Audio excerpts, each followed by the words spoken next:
Hello everyone, welcome back to the channel. मैं दिख रही हूँ आप लोगों को? हाँ जी, ओके फाइन।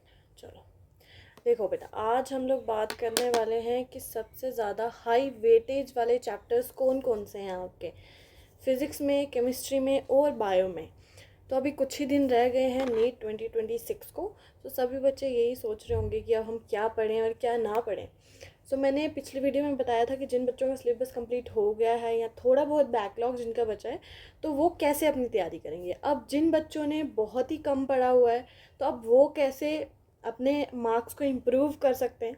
मैं ये तो नहीं कहूँगी, मैं गारंटी नहीं दे सकती कि आप उनकी सिलेक्शन हो जाएगी जिन्होंने कुछ भी नहीं पढ़ा है, बट ये ज़रूर कह सकते हैं कि आप थोड़ी सी मेहनत करके आप एक लेवल तक तो एटलीस्ट पहुँच जाओगे। ठीक है, फिर अगर आप बाद में इन फ्यूचर अगर सोचते हो कि आपको दोबारा नीट की तैयारी करनी है, सो उसके लिए आप लोगों के लिए बेनिफिशियल हो जाएगा अगर आप ये 3 मंथ्स भी डेडिकेशन के साथ दे दो। ठीक है, हमारे पास कुछ चैप्टर्स हैं जो कि सबसे ज़्यादा इम्पॉर्टेंट चैप्टर्स हैं, जिनमें से लगभग 3 से 4 क्वेश्चंस आने की प्रोबेबिलिटी हमेशा रहती है। हर साल इनमें से 3 से 4 क्वेश्चंस आते हैं और 2026 में भी आने के पूरे पूरे चांसेस हैं।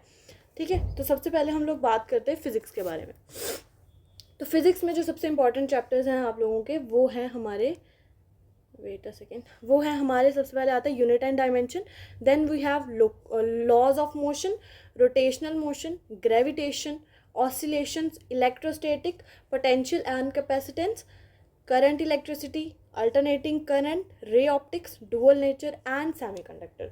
सो बेसिकली जो आप लोगों की मॉडर्न फिजिक्स है, that plays a very important role in physics. तो अगर आप लोगों को फिजिक्स बिल्कुल भी नहीं आती है, तो आप इन चैप्टर्स को कर लो।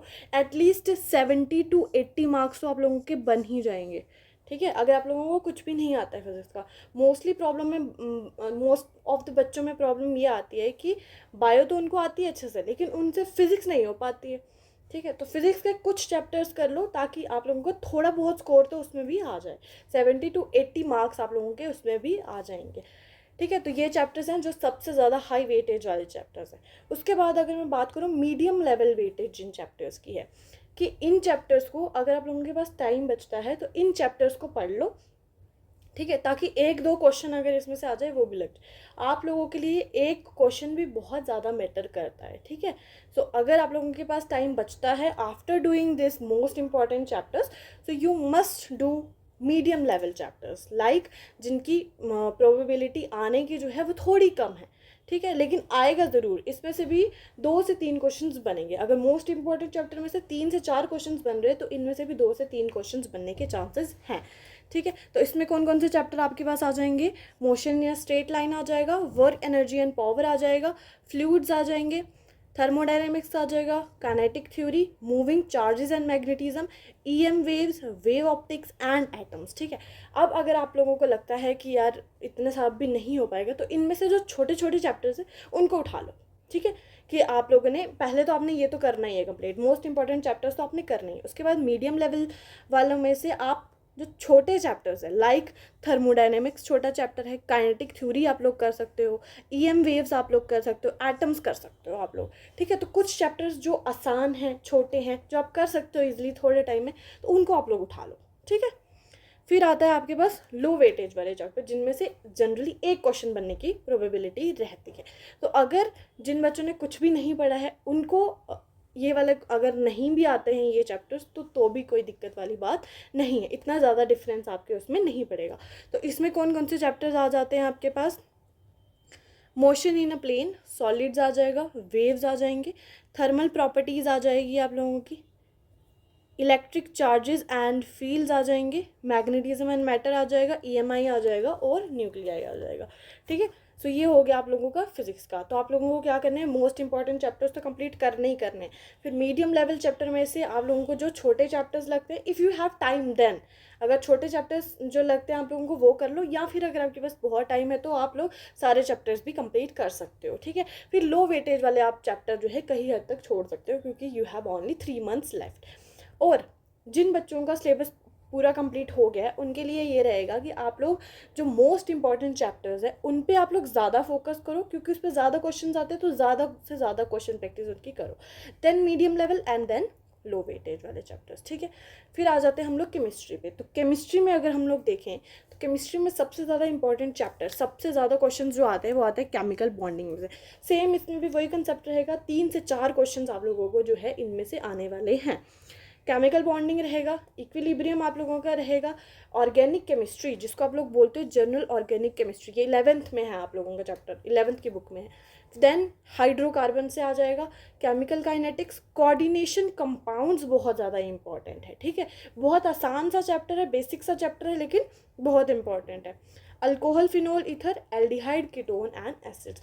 सो बेसिकली जो आप लोगों की ऑर्गेनिक केमिस्ट्री होती है वो बहुत इंपॉर्टेंट रोल प्ले करती है आप लोगों की केमिस्ट्री में। तो आप लोगों की ऑर्गेनिक केमिस्ट्री स्ट्रांग होना बहुत ज़्यादा ज़रूरी है, ठीक है। तो GOC कर लो, अल्कोहल, फिनोल, ईथर कर लो, aldehyde, ketone, acids and hydrocarbon आपके इसमें से आ जाएंगे आपके ऑर्गेनिक केमिस्ट्री में से, ठीक है। फिर हम बात करते हैं अपने मीडियम लेवल की। तो मीडियम लेवल में आप लोगों का आ जाएगा thermodynamics, structure of atom, mole concept, electrochemistry, DNF block, solutions and haloalkanes and haloarenes, ठीक है जी।